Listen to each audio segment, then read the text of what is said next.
बोल दो इसमें से क्या क्या जोड़ा गया है। ये सभी कनेक्शन हमारे जुड़े हुए होंगे। इसमें वोल्टमीटर के धन सिरे को लैग्रांज सेल के धन सिरे से और वोल्टमीटर के ऋण सिरे को कुंजी से होते हुए, एक प्लग कुंजी होगी, उससे होते हुए बैटरी के ऋण सिरे जुड़ेंगे।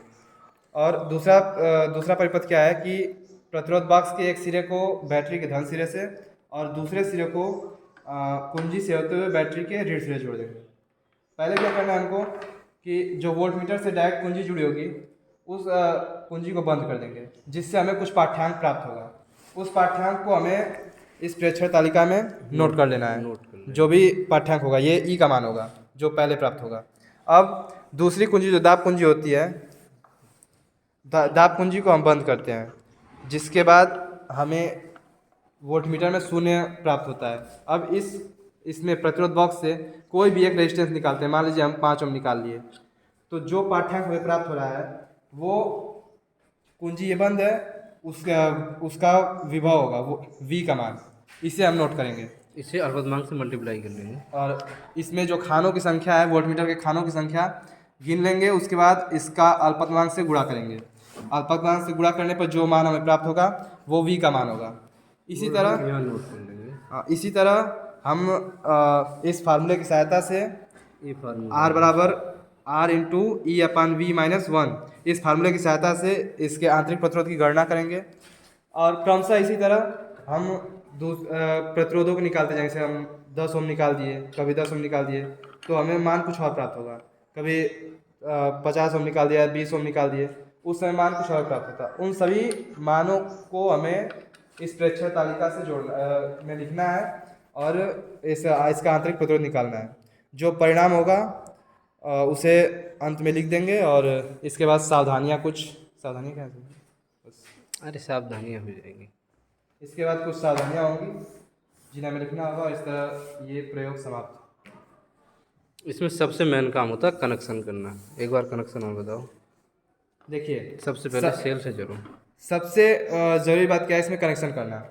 हमारा प्रयोग क्या है कि प्रतिरोध बॉक्स, लैग्रांज सेल और वोल्टमीटर की सहायता से इस लैग्रांज सेल का आंतरिक प्रतिरोध ज्ञात करना है। अब इसमें हमें करना क्या होगा कि जो लैग्रांज सेल का पॉजिटिव सिरा यानी ये वाला सिरा, इसको हम वोल्टमीटर के पॉजिटिव सिरे से इससे जोड़ेंगे। ये तार देखिए आ रहा है, इससे जोड़ देंगे।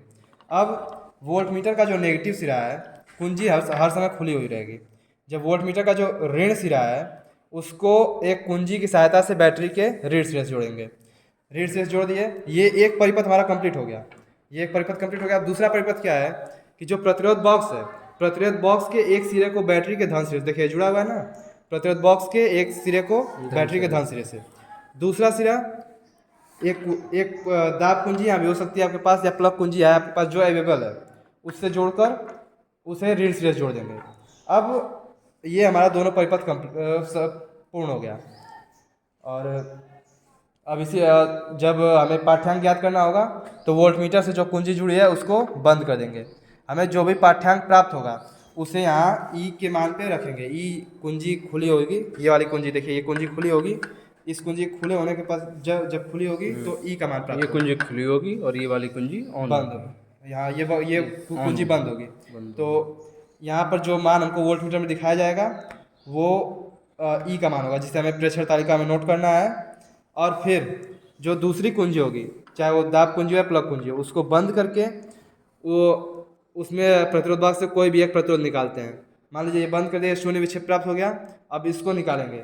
जो विक्षेप प्राप्त होगा, ये वोल्टमीटर में जो विक्षेप दिखाई दिया है इसमें खानों की संख्या हम गिन लेंगे। जैसे 5 खाने हैं ना, इसमें खानों की संख्या गिन लिए और उसमें अल्पतमांक जो वोल्टमीटर का अल्पतमांक होता है 0.05, उससे गुणा करेंगे।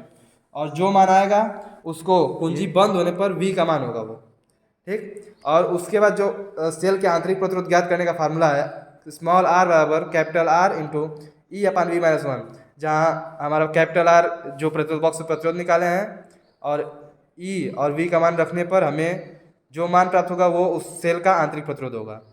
इसी तरीके से इस प्रयोग को 3 बार दोहराएंगे। इसी पहले 5 ओम का निकाला, 10 का, फिर 20 का। इसी तरीके से इस प्रयोग को 3 या 4 बार, जितनी बार आप प्रेक्षण करना चाहते हैं कर सकते हैं। और अंत में जो परिणाम होगा, यानी आंतरिक प्रतिरोध का जो परिणाम आएगा, उसका माध्य निकालेंगे। जो माध्य होगा वही उसका परिणाम ही होगा। धन्यवाद। और इस तरह धन्यवाद, यह प्रयोग समाप्त हुआ।